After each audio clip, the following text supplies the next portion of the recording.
Hi, good morning, everyone. Today is 15th of June, 2024. We are having this session on a very important topic of POCSO. We have Dr. Alka Kuthe. She's a consultant obstetrician, gynecologist practicing at Kuthe Accidental Hospital and Maternity Nursing Home in Amravati for 25 years. She runs an ultrasound clinic. She's LLM from Criminology and PG DIP Human Rights Education. She's a chairman for IMA MS Medical Legal Cell for 23-24. She works for the betterment of the society, especially for the mother and child and working women rights. She raised legal awareness among women and children. She helped colleagues for medical legal issues. She's a regular visitor to tribal areas for such awareness. Ma'am, over to you.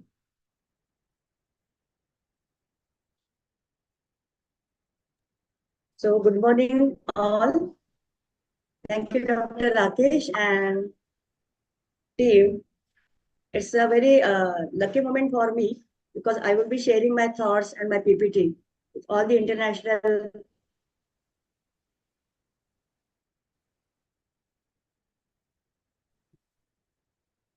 countries, I can say, because they are themselves doing some good work for the Nishita and There's some problem with your voice. okay. So what I will do for some time, I will switch off my video and I will share my PPT. Absolutely. Perfect. So good morning all.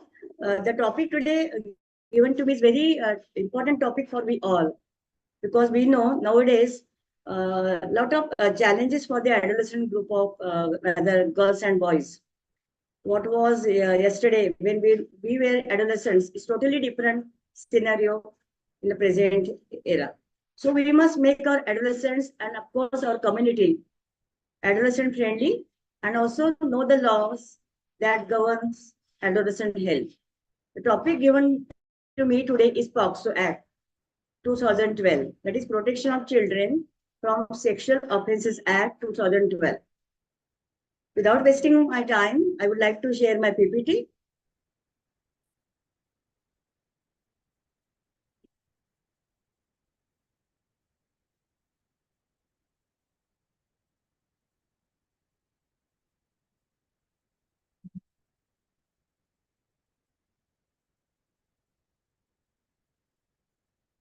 Is it slideshow? You can see? Yes, ma'am. Go ahead. You just need to maximize it. Yeah. Perfect.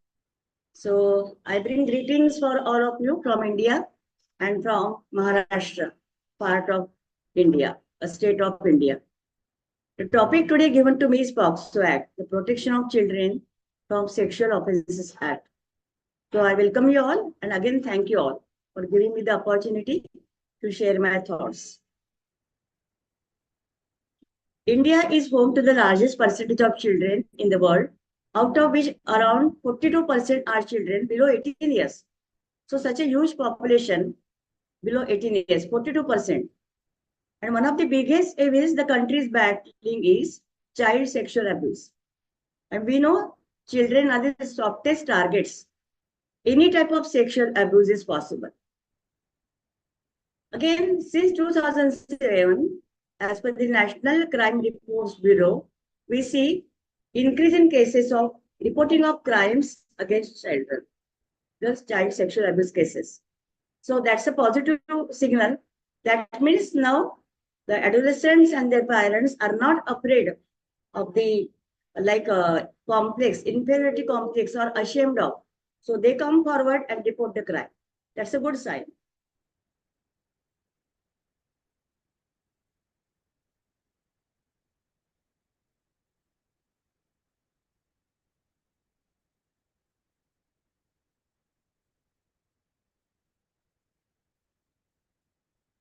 It's not moving, Dr. Rakesh.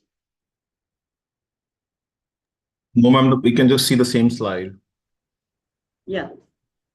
You need to click the slide to move it forward. I'm doing that. Yeah. Okay, perfect. Yeah.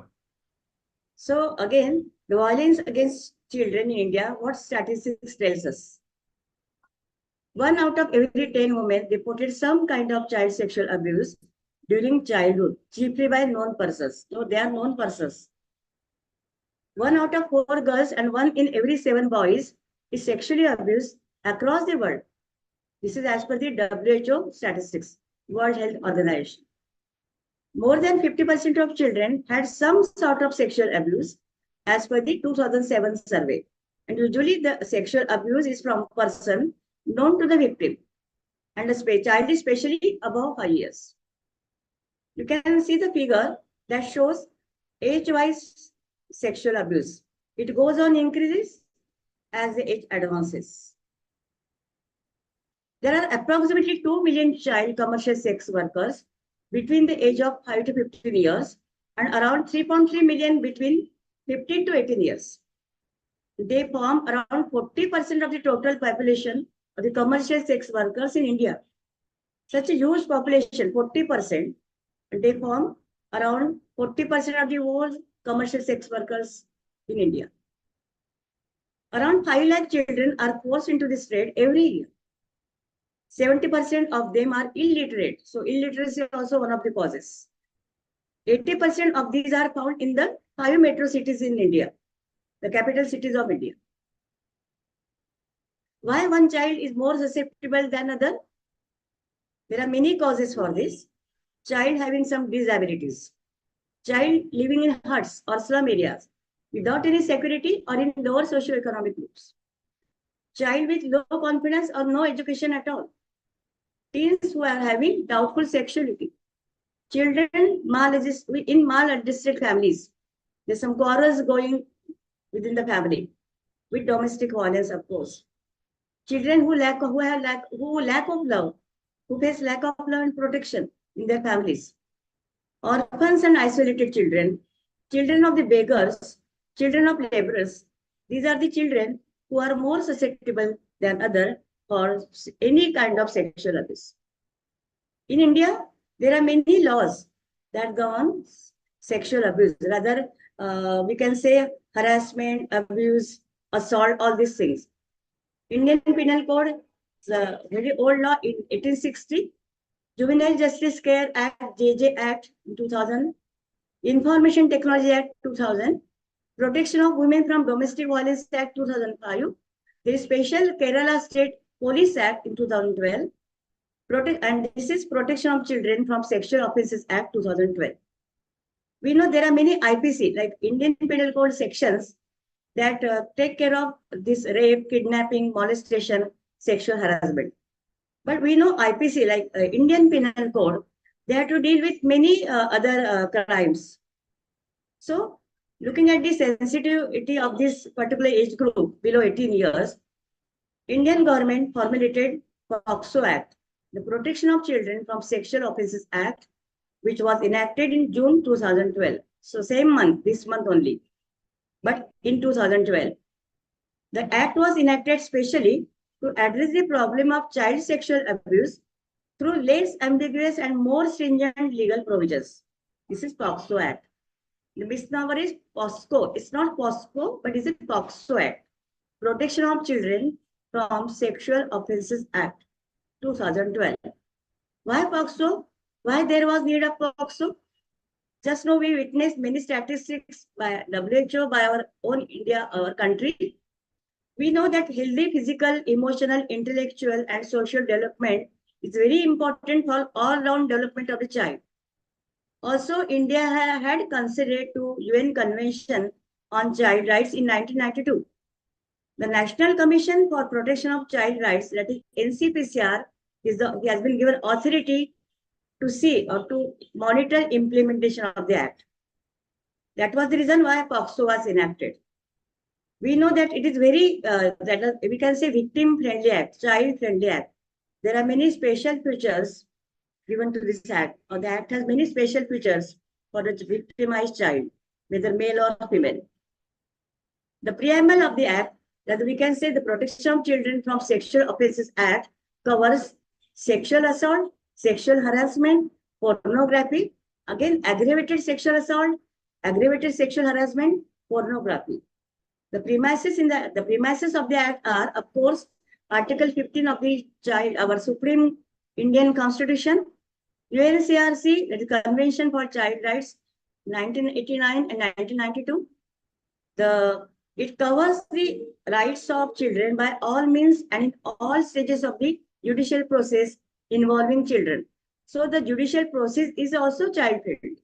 It upholds the rights of the children. The Protection of Child from Sexual Offences Act 2012 was notified in the Gazette of India on 20th of June 2012. The salient features of the Act are, as per this Act, the child is defined as any person below the age of 18 years, as per the Section 2D of the Act. It has clear definition and description of offense. Penetrative sexual assault, Section 3, sexual assault, Section 7, sexual harassment, Section 11, and use of child for pornographic purposes. All these things are covered by this Act. There are POCSO rules in 2012 that those were notified on 4th November 2012, exactly 5 months after the main Act. These are the rules which provide for qualification and experience of interpreters, translators, special educators, and experts. It takes care and protection and emergency medical treatment, compensation for relief and rehabilitation of the abused child. It gives manner of periodic monitoring of the Act and the rules. So these are very important. POCSO Amendment Act was there in 2015 because the government saw that in spite of the regulation, there were increase in the cases or other cases notified were on rising trend. So again, amendment was made in 2015. Juvenile Justice Care Act, there is some difference between JJ Act and POCSO Act. JJ Act ensures safety, security, dignity, and well-being of children, while POCSO Act is a comprehensive legislation. It provides protection to children from the offences of sexual assault, sexual harassment, and aggravated from all these two, aggravated sexual assault, aggravated sexual harassment, and child pornography. There are certain salient features of this POCSO Act.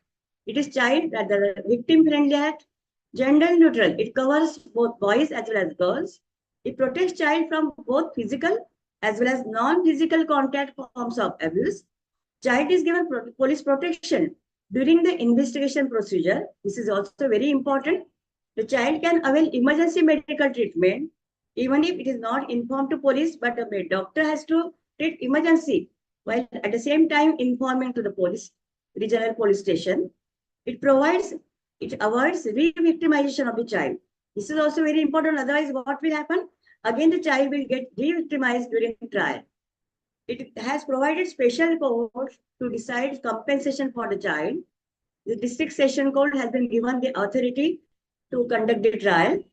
The child can be testified through video link so as to reduce the trauma out of repeated narration and again presence in the court in front of all the other people. It gets support from Child Welfare Committee, support to the family, support to the child. The sexual abuse case should be disposed within 1 year of reporting. The Act mentions this, but it is hardly exercised. It takes many years because of lack of evidence, because of lack of the evidence witness and all those things. The full trial takes more than 1 year sometimes. But the Act maintains confidentiality of the victim by media, by doctor, by any person in the society.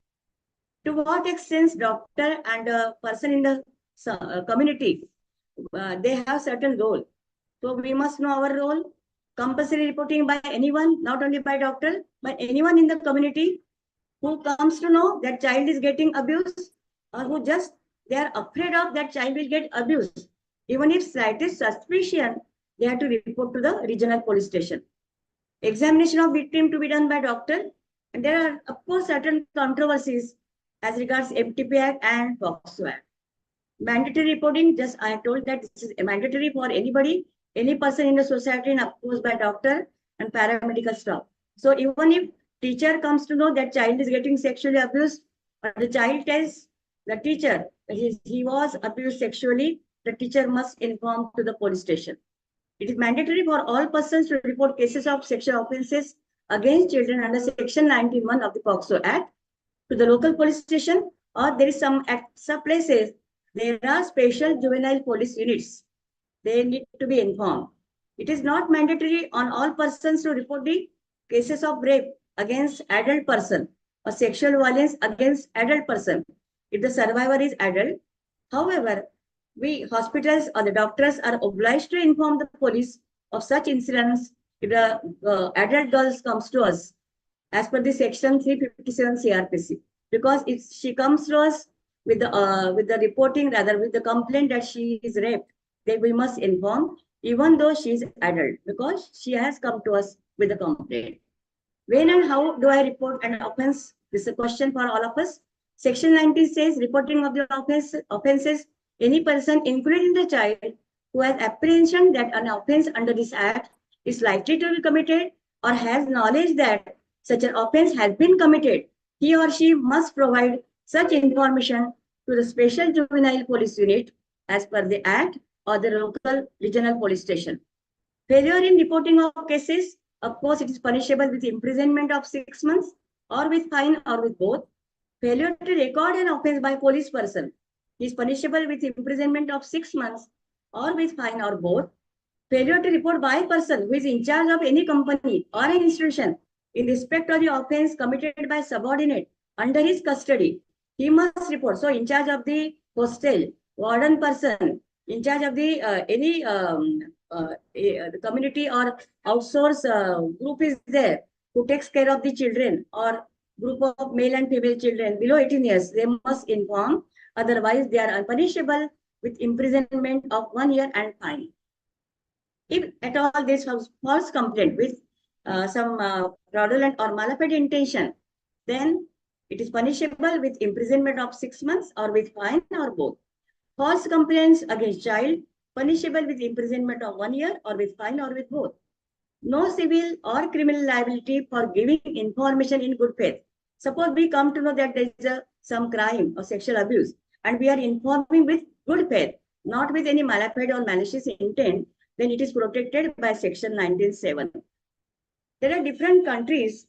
I know there are many countries, delegates or faculties from different countries who are logged in today. I just went through the statistics and the countries. Malaysia, there is also one act called SOAP Act 2017, making, producing, directing the making of production of child pornography. Again, there is imprisonment, maximum 3 years and minimum 6 strokes of whipping. There is a punishment in the terms of whipping. Failure to make police report about sexual crime against children. Again, it is an offense, section 19, max fine RM 5,000. It's the International Center for Missing and Exploited Children in Malaysia. Pakistan also has some imprisonment, public hanging of convicted child killers and rapists. Bangladesh also has policy in 2011. Again, there is some 2002 and 2003 Child Care Act that takes care of sexual abuse, but it does not take care of married girls below 18 years. If they are unmarried, it is taken care of. Probably Bangladesh people can clarify this. Sri Lanka, there is some national child protection policy in 2012. There is a law to protect children from all forms of sexual offences and provide establishment of special courts, just like India, for trial. Article 19 requires Sri Lanka as a signatory to the Child Rights Convention to take all possible measures to protect the child. So this is the Sri Lanka Article 19 that takes care of child. There is certain role of state governments. There is a distribution of sessions court in each district as special court under the act for the trial. There is an appointment of special public prosecutor, establishment of special juvenile police units, child welfare committees and district child protection unit as guided by this POCSO Act. So there is certain role given to state governments. They formulate scheme for payment of compensation. They prepare guidelines for support professionals like doctors, NGOs, etc. They give some publicity material and awareness creation material. They give training to the police officers and other concerned persons. They set up state level some monitoring agency, child rights monitoring and taking care committees for monitoring and implementation of the act. Again, there are offenses and punishment given to different offenses. Just you can go through the slide. There is imprisonment and fine, sometimes fine and both, of course, imprisonment up to 5 years. In some fine, In some offences, imprisonment up to 7 years. Rigorous imprisonment as per section 10 for not less than 10 years.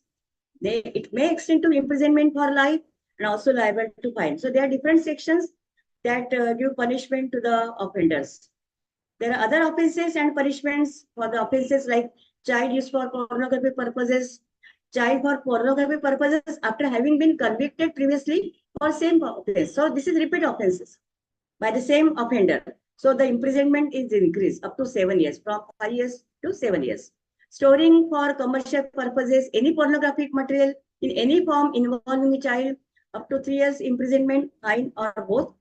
Again, attempt is also punishable. So attempting to commit any offense under this act, as per the section 18, 1/2 of the longest term of imprisonment provided for that particular offense with fine and may extend to 1/2 of the imprisonment for life.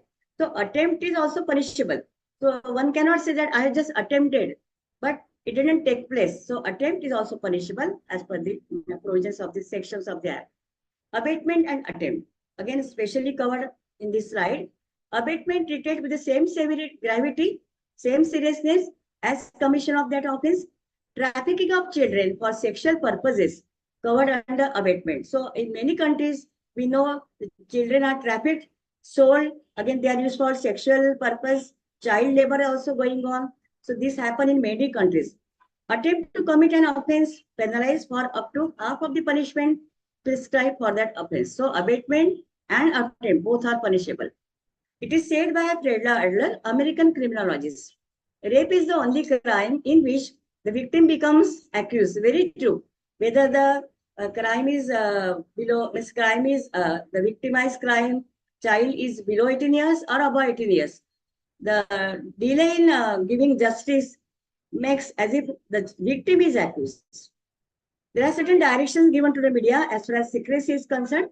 Media not to disclose the identity of the child except when permitted by the special court, as per the section 23 of the Act. Identity includes everything: name, address, photograph, family details, everything regarding the child. Media should not disclose. So if at all media discloses without permission, then again imprisonment for the not less than 6 months, which may extend to 1 year. So media has to take care that they should not disclose anything regarding this victimized child. There are certain procedures regarding recording statement of the child. These are the child-friendly procedures as per the section 24 of the Act. Recording can be done at the residence of the child. Recording by officer not below the rank of PSI, that is Sub-Inspector of Police. Police officer should not wear uniform, so he should come in simple usual dress. She should not be in uniform. Child not to come in contact with the accused, very important. Otherwise, the child may not reveal what has happened with him or with her. So accused person should not be in front of the child when the child is giving statement. Child not to be detained in police station during night. So there are child welfare committees. There are certain arrangement made for this victimized child where the child is given protection so that the child is not victimized, re-victimized, and again the child is not detained in police station during night hours. Recording of the statement of the child in the presence of parents or any other person in whom the child has trust and confidence. So child alone is not given statement. Statement is not taken by the from the child when the child is alone, but the parents or any person should be there when the statement of the child is taken. Assistance of transmitter, interpreter, special educator, as the case may be, is given as per the section 26(2). Wherever possible, recording also by audio, video, electronic means. Sometimes the child may not tell what has happened with her. So there are translators, interpreters who can give clear idea to the doctor. Recording of statement by magistrate. This is very important as per the section 164 of CRPC and as per the section 25. CRPC means Criminal Procedure Code and section 25 of the Act. Subsection 1 of section 164 CRPC shall not apply in some rare cases, and statement should be as spoken by child because that only can give clear picture. When the child cannot speak, then only the help of the parents can be taken or guardians can be taken, or if the person, the child is not able to communicate properly, then help of the translator or interpreter can be taken. In case of the girl child, medical examination should be by lady doctor as per the POCSO Act. But in special circumstances, female doctor is not available, then with the consent and presence of female guardian, male doctor can examine the child. This is as per the Ministry of Health and Family Welfare Guidelines, Government of India, 2014. A trusted chaperone can be present along with male doctor, but police person should not be there when the statement of the child is taken by the doctor, male or female. Of course, male if the lady doctor is not there when examining the girl child. Medical examination in the presence of parents or any person whom the child trusts should be present throughout the examination. In case parent of the child is absent or such person not available, then it's a duty of the hospital to provide a person who is trustworthy so that secrecy is maintained. Examination under anesthesia, if examination cannot be done because of the injury to the genitals or trauma to the child or the serious type of injuries are present on the child's body, then anesthesia can be taken in the best interest, help of the anesthetist can be taken in the best interest of survival. Role of medical expert under the Act, section 27, it says it should be done as early as possible, not later than 24 hours of receiving information. It should be as early as possible so that the evidence or the collection of the evidence will be positive if there is a such abuse. So the evidence can be very trustworthy, or rather we can say the whatever evidence the doctor will collect, they can express that such abuse was there. So arrange to take such child to the nearest hospital or medical care facility center for emergency medical care should be done by the police officer or the members of the child welfare committee. Emergency medical care must be given to the child. Other person who is present with the child has trust and confidence, the signature of the person can be taken. But emergency medical care should be given to the child without waiting for police person to arrive there, because emergency care is very important to save the life of the child. At the same time, you have to inform to the regional police station. The police will come, but at the same time, priority is giving emergency medical care. No medical practitioner, hospital, or other medical facility center rendering the emergency medical care to the child shall demand any legal or magisterial or other documentation as a prerequisite to rendering such care. So don't wait for the document from the magistrate or police. Start emergency medical care then and that time only. There was recent amendment in CRPC. As per the section 357 CRPC, that is Criminal Procedure Code, all hospitals, public or private, shall have to immediately provide the first aid or medical treatment free of cost to the victims of any offense covered under section 376. So the care has to be given free of cost. Whatever care, emergency care should be free of cost. Those who contravene shall be punished with imprisonment for a term which may extend to 1 year or with fine or with both. So emergency medical care as per the section 357 CRPC, 357C CRPC should be free. Emergency medical care for cuts, bruises, for exposure to sexually transmitted infection, HIV, treatment for exposure to that virus, HIV virus, and of course, genital injuries or injuries on any other body parts. Possibly pregnancy and emergency contraceptive should be discussed with the child and her parent or any other person in whom the child has trust and confidence. So pregnancy, if at all we suspect, we can give emergency contraceptives to the child. Whenever necessary, a referral or consultation for mental or psychological health or other counseling should be done, because psychological health or mental health is very important. Child is under mental trauma, this depressed condition of the child, or maybe some that the child may not speak at all. So proper psychological health care should be taken, mental health person should be taken so that the child can speak. Forensic evidence should be collected in the course of rendering emergency medical care and must be collected in accordance with section 27 of the Act. Doctors and support medical staff are involved both at the time of rendering emergency medical care as well as at the time of medical examination. So emergency care must be there. At the same time, collection of evidence, all these things, doctors and staff are involved. POCSO Act amendments were there in 2018. The punishment which is higher between the POCSO Act and the IPC will apply to the rape of minors. So whatever punishment, the highest punishment will be given as per the amendment in 2018. Again, there was bill, POCSO amendment bill in 2019. It gives more punishment for the serious crime like penetrative sexual assault. It increases the minimum punishment from 7 to 10 years.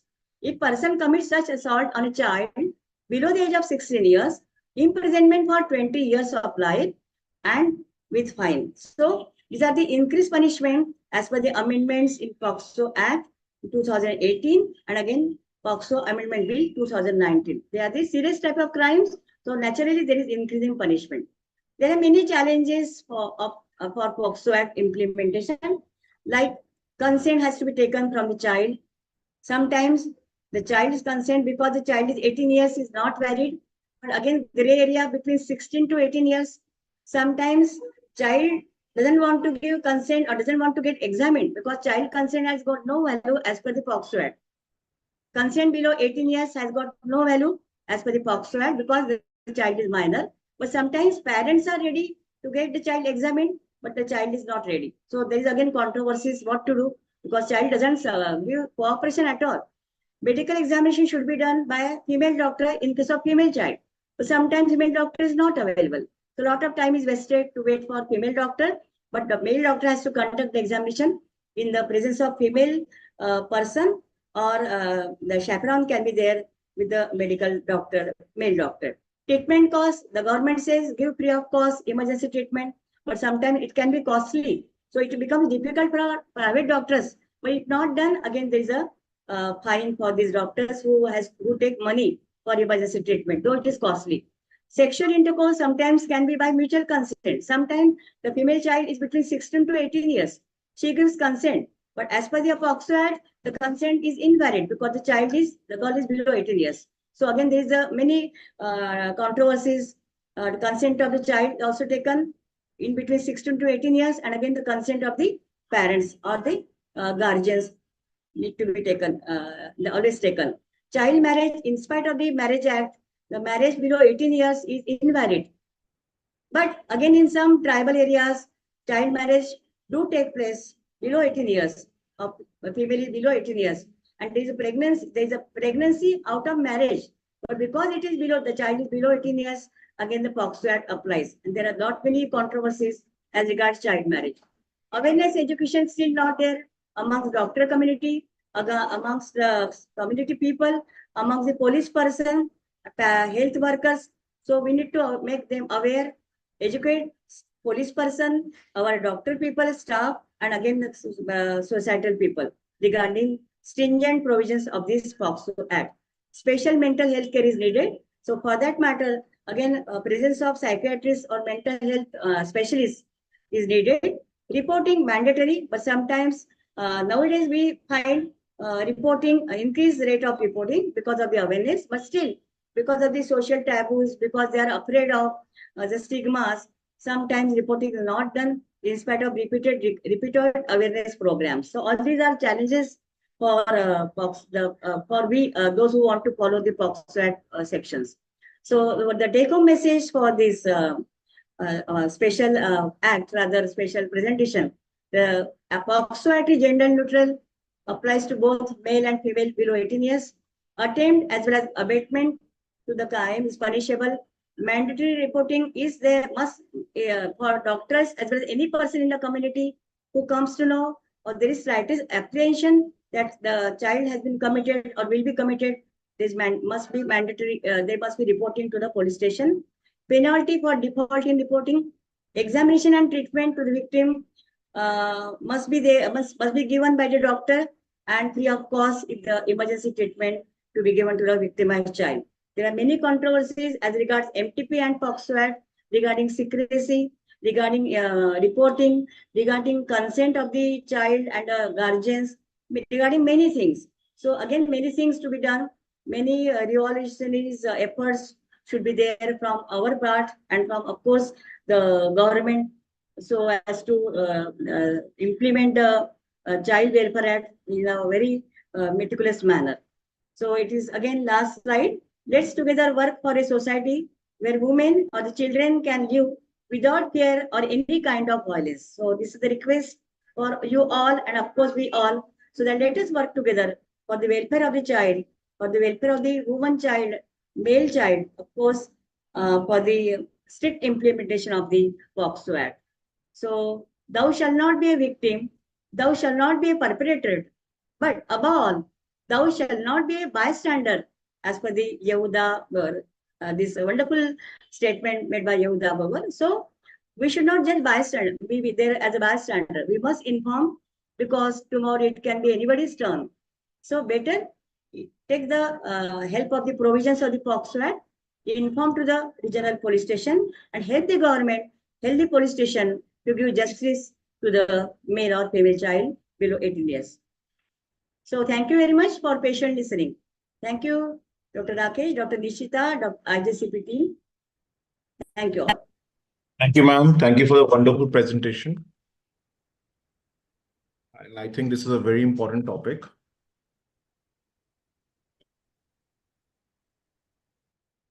So, okay. Yeah. So we have Dr. Akhtar Hussain, and we have Dr. Sajjad from Pakistan. This is a little more topic towards the Indian side of it. So do we have any questions on the floor?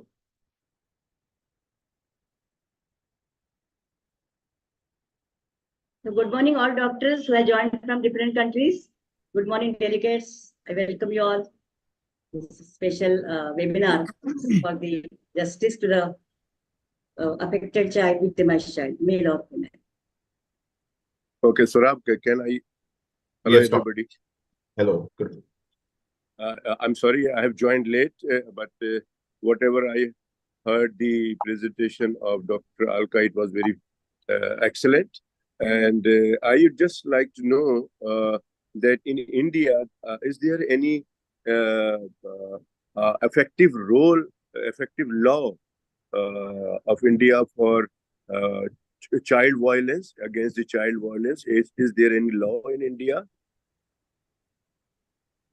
Yeah, actually, there are many acts for child welfare. I think there are 2-3 slides focus on this, like Juvenile Justice Care Act, Kerala is a state in India, Kerala Police Act, Right to Information Act. So there are many acts, IPC section, CRPC sections, they are there. But these are the they cover not only child, but adult population as well. So the India decided to attack this, rather, this is very sensitive issue. Child, male or female, below 18 years, and sexual abuse with the child. So POCSO Act is a special act for the children below 18 years. Though it is covered under IPC sections, CRPC sections, the POCSO Act is specially designed, specially enacted for a child below 18 years. Okay, in Pakistan we have so many laws against child violence, against the women violence. But the unfortunate thing is that we don't have the implementation. Rather, it's very unfortunate. So because of that, the violence is increasing day by day. I don't know. Is it true? Is it same in India? I think. Yeah, actually, exactly what you have said is a cosmopolitan in occurrence.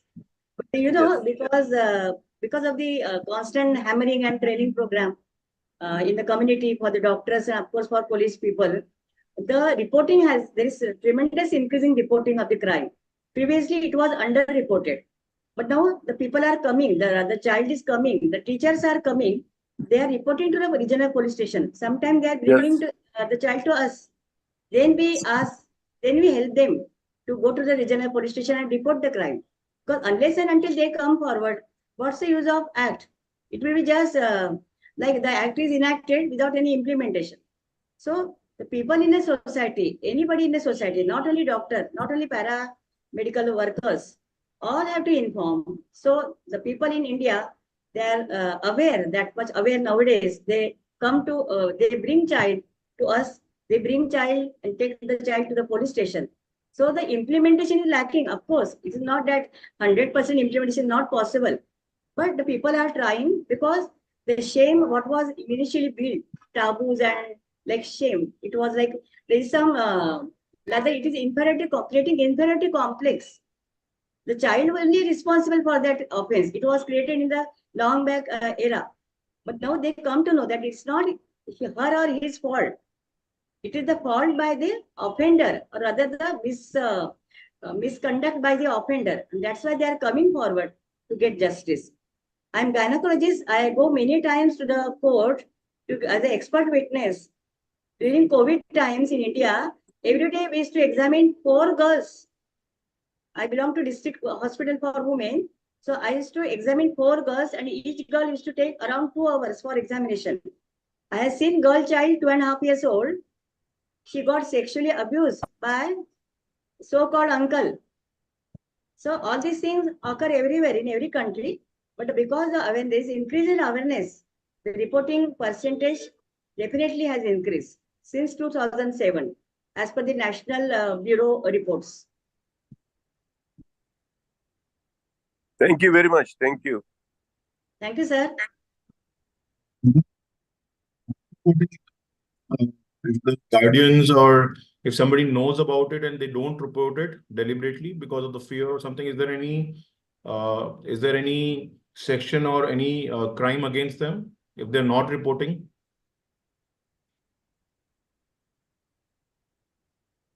Once upon a time, can I share one story? If there is Sure. no question. Once upon a time, I was on duty. I was on emergency call, gynec emergency call. The parents brought her, the female child. She was around 4.5 years old. The parents told me at midnight, it was around 1 a.m. Parents told that the child had a fall. And there was some injury to the genital or penile area. And the child was not allowing us to touch also. You can understand, 4 years child, female child. So we took consent of the parents, gave anesthesia, and sutured the area. It was such a torn area, vaginal or intratus area. But at the same time, I thought, why the child should fall at 1 a.m.? So that's rightest suspicion. I informed to the regional police station. Police came and took statement of the parents, of course, because the child could not talk because of the fear. But after 2 years, it was during COVID era, 2 years back, 2.5 years back. Then I went as a witness, expert witness for the same child. The child is now 6 years old. But look at the attitude. The police person first said, why you have brought at 1 a.m. that reporting paper? I said, no, I'm going to email. You have to accept the paper. This is my attendant said like that. Then they had to accept the paper. They came to hospital next day morning, took the statement of the parents. And I had to go for witness, expert witness, because I had examined the child. And we stitched the injury by giving anesthesia because the child was not allowed to touch. So it happens where to have some corner of the mind that this rightest suspicion that there can be sexual abuse. We must think of reporting to the. It is out of good belief, good trust, rather out of faith that there can be. So malafide intention should not be there. But if we think that there can be sexual abuse, we must report to the regional police station. Okay, ma'am. I don't think we have any other question on the floor. Is anybody Yeah, wants to good speak? morning, Sarab. This Good is morning, Dr. Dr. Akhtar. Akhtar. Yeah, Welcome. how are you? Very good, doctor. Thank you Dr. so Akhtar is from much, South Africa. Dr. Anka. I am Durban in South Africa.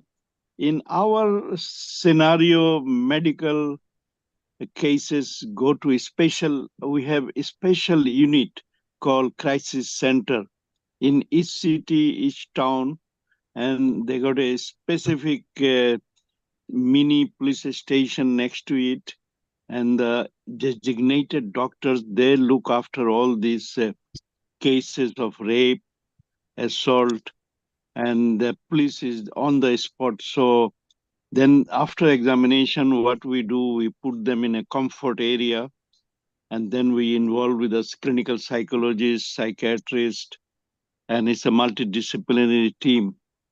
The problem is if these babies or these children examined by casualty or emergency area, those doctors are always on duty or off duty, and the court case take whole day to go and give evidence. So all they try to avoid. That's the reason we have created a crisis center designated for rape victims examination. Is it the same you doing, Doc? Yes, a Thank very you. nice idea, sir, because we know the government OPDs, they are so much crowded. And at one place we examine the child, and another corner, the ANC examination, antenatal case examination is going on. So what about secrecy? So all these things are very important and it's very good. Sir, which country do you belong? Durban, South Africa. South Africa. Yeah, nice one, nice provision, because the child is taken care of, privacy is also maintained, and because the time allotted to the child is very precious time. So this is nice provision. We have in our country like special police unit, juvenile police unit at some places. Again, child welfare committees are there, but child welfare committees are for just keeping the child during night hours till they are brought for some MTP. We are want to conduct MTP. Until then, till that time, she is kept in that house under care, of course. But the witness taking and statement taking and everything, rather history taking, we have to conduct in our hospital only. There is no special crisis center, what we are telling. But of course, it is a good welcome idea. Every country should think of on this issue, because that will give special focus on these children, because they are really afraid of their face. You can see, just they can't speak a single word. We have to counsel them, give some empathy, have some psychiatric help with us, and then only taken into confidence, then the child starts speaking. So what you told is correct. There's some crisis center should be there, like one-stop center we provide for some adult women. But this center should be for like taking a statement or taking history of the child. Nice idea, sir. Nice concept. Thank you so much. Thank you. The statement over here that we in the comments. It says, according to WHO, approximately 1 out of 4 girls and 1 out of 13 boys experience a sexual abuse with the age of 18 and below. The major problem these people are facing is underreporting. People don't report such incidents, and that is why legal actions cannot be taken. Correct. So what we discussed, this underreporting is there, but of course, since 2007, as per our National Bureau, this increasing reporting. The reason I told, because they are coming forward, alarming increase. They are coming forward because now they are not ashamed of. They think that they should get justice now. So they have become strong and bold. They are coming forward to report to the police station. Okay. So, ma'am, we will close the session. Would you like to give a take-home message before we can close the session, just for our viewers who are online? Yeah. So once again, thank you, Dr. Rakesh and Dr. Nishita. We are medical professional Nishita, because you are with us continuously. And the take-home message will be, POCSO Act is very stringent act. There can be similar act in your own country. So we must strictly follow the sections or provisions of the child protection or child sexual abuse protection laws, so that no child becomes victimized, whether male or female. At the same time, we should help 100%. We should offer 100% help to the government while implementation of the act. We should not say, no, the child has come to me, why every time? Why me every time? Why I should go for expert witness? But it is our duty, rather noble duty, because we are medical professional. For doctors, we must, because we belong to noble profession, we must examine the child and we take all the possible evidence so that the child gets justice. Yes. Thank you, sir. Thank you, ma'am. Thank you for enlightening us for such a very important topic, and it's a need of hour. So I thank you for your time on this platform. And with this note, we will end the session. And thank you everyone for joining in. Thank you.